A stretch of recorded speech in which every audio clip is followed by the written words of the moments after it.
This is about safety for you guys, the travelling public, because Network Rail want to cut the maintenance regime in half. They want to cut the work in half and the workforce by a third. That's the agenda, purely driven by money, driven by determination to maximise the profits. That's what it's all about. They don't care about the safety of our members, the workforce, or you, the travelling public. So this is day 7. Next Saturday will be day 8. The Monday after that, our members at ScotRail who are not involved in this dispute will be out on strike again. That one is overpaid. And it's overpaid because the real cost of living is 12.5% and probably north of that. Meanwhile, the top 1% or top couple of percent are getting their income tax slashed. We're expected to tolerate pay cuts and pay freezes. We're not going to have that, are we? No! Are we going to have that? I can't hear you. No! So what are we going to do about it? We're going to get organised. We are the many, they are the few. If we are organised properly, they are perfect. Yes! That's what we need to do. And I'll tell you what we need. We need absolute unity across the unions and across the communities. Because we've all got to live somewhere. And if our communities are under attack, and all the things that have, since the end of the Second World War, if we don't defend them, they will be stolen from us. So it's important we organise in the workplace, it's important we organise right across the communities of this country. Because if we don't, we'll be sent back 100 or more years. The NHS will be stolen from us. Education will be stolen from us. The right to dignity in work, health and safety at work will all be ripped up. So the fight is here, the fight is now. There's a class war being started by the Tories. Let's make sure we go out and win it. Yes!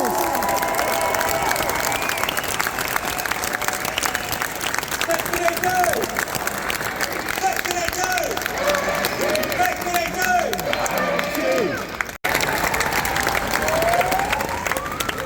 We made that clear to SSE when we had our negotiation with them last month.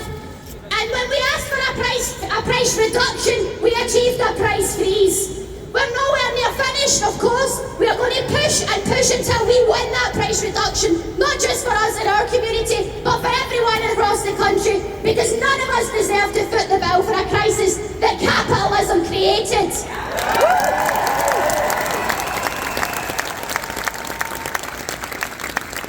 The issue of unaffordable living, the issue of unaffordable bills, mortgages, rents, is a collective one, and so the solution is through collective organisation of the working class to organise a fight back, which is exactly what we're doing here today. Each and every one of us should leave here today looking to get involved in the trade union, the local community organising, to start this fight back and make sure that we win.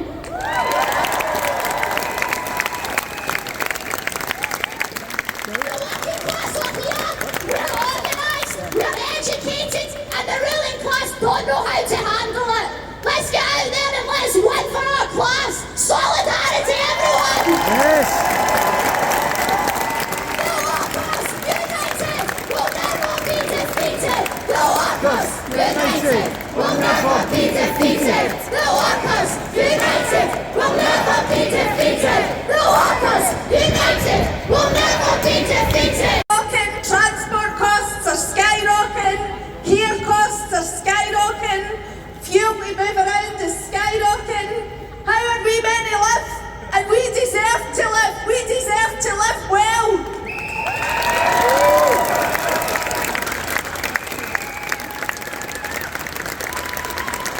Meanwhile, the billionaires have doubled their wealth in the last 2 years.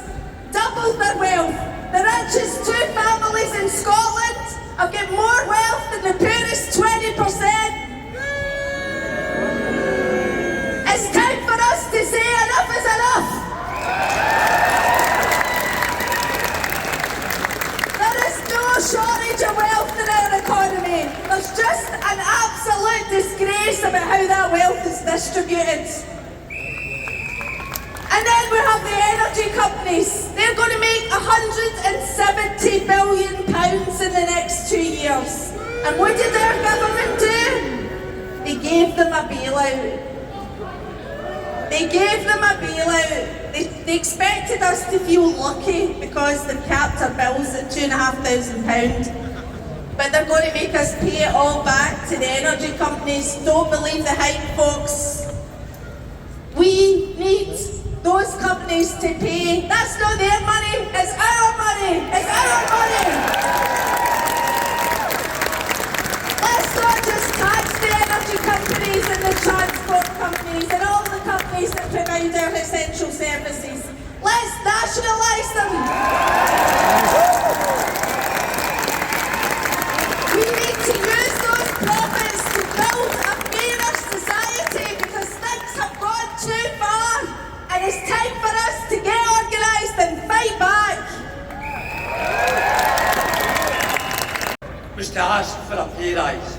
We said our workers have absolutely served Royal Mail. They have served the UK through the pandemic. They deserve recognition for that. They're facing inflation in double figures. Do the right thing. Do the right thing. Give your workers the pay rise they deserve. What was Royal Mail's response? There's no money.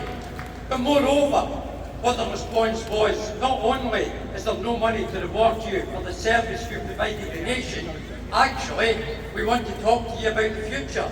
And for us, for Royal Mail, the future means all new workers on lesser terms and conditions.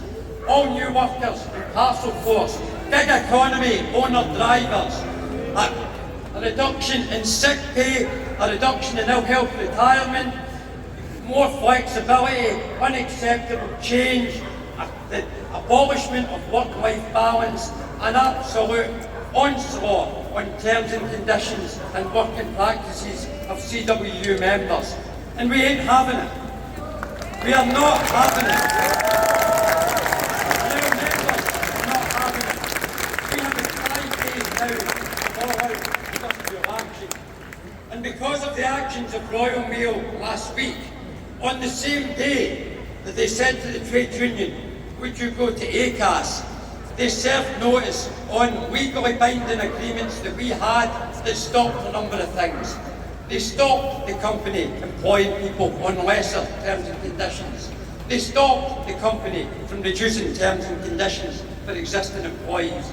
They stopped Royal Mail Group from breaking up the company or franchising out parts of the company. What have they done? They have now served 1 month's notice on those legal protections. And why have they said they've done it? They've said they've done it because the CWU had the audacity to call strike action. Absolute, complete and utter garbage. The reason they have served notice on these legal protections is because those legal protections stop them doing exactly what they want to do, which is smash terms and conditions, which is pull the ladder up on the next generation, and we ain't having it. So on Tuesday this week, the postal executive of the CWU called another 19 days of industrial action. Workers strike because the workers are also tenants. Enough is enough of cost of living crisis. Thank you. Right. Our governments that are here now, they favor profit over people. They favor profit over people. I have witnessed a mother of 3 being evicted from her home because she couldn't afford to pay the rent. That's only recently. She couldn't. That is a shame. I have witnessed long queues of people at food bank. I never wish I would live to witness that. Why is this? Because most people now cannot afford to put food on the table for their family. That is disgraceful. It should not be happening at all.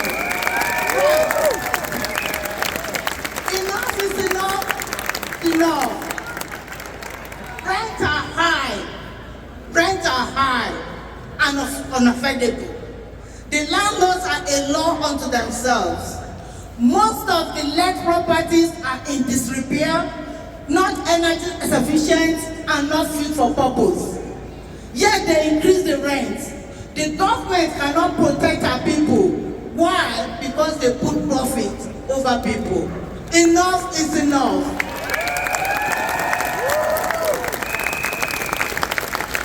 As a result of the nationwide campaign against rent hikes, a rent freeze and eviction ban was introduced, but it's only for a short while. Now, interest rates has gone up. Mortgage rate will double. And who do you think will bear the brunt of this is the workers. It's the workers, because the rent will go up, and it's the workers. It's about time we do something. Enough is enough. Like about matured. In the first couple of weeks, the driving trains were at to go out and make a mess of something. I would have been pulled up like you wouldn't believe, been taken in, looked at everything. We had a Chancellor last week who's crashed the economy. And there's no scrutiny, nothing at all. And on top of that, the bank head would come in and offer 65 million to bail out. I thought there was no money. So there's no money to bail out us, to give us anything, but there's money to bail out the mess that this government have put us in. A couple of years ago, 2009, we funded the bankers' crash. Me, you and everyone else that's here paying our taxes. They want us to also fund the fuel companies to 100 million when they're making 170 million. I don't see them rush to fund the NHS. I don't see them rushing back to help fund food banks, 21st century soup kitchens. It's disgusting, it's disgraceful, and it has to stop. Pure and simple. I'm going to shut up because I don't like speaking too much, so I've got a manual. I'm going to quote Blackadder. This is an economic crisis, a large economic crisis. In fact, if you've got a moment, it's a 12-storey economic crisis. With a magnificent entrance hall, red carpeting throughout, butlers serving duck terrine with caviar canopies, while we count the profits and roll about laughing at your inability to challenge us. And a huge sign on the roof saying, this is an economic crisis, and you lot will pay for it. A large economic crisis requires a large plan. Our planners or government make General Melchett look like Stephen Hawking. The great people of Glasgow and its environs, as everyone else has been up before me has said, we have to stand together, we have to stand united, we have to stay strong, because if we don't, they will come for us. They will definitely come for every one of us here. Up the workers!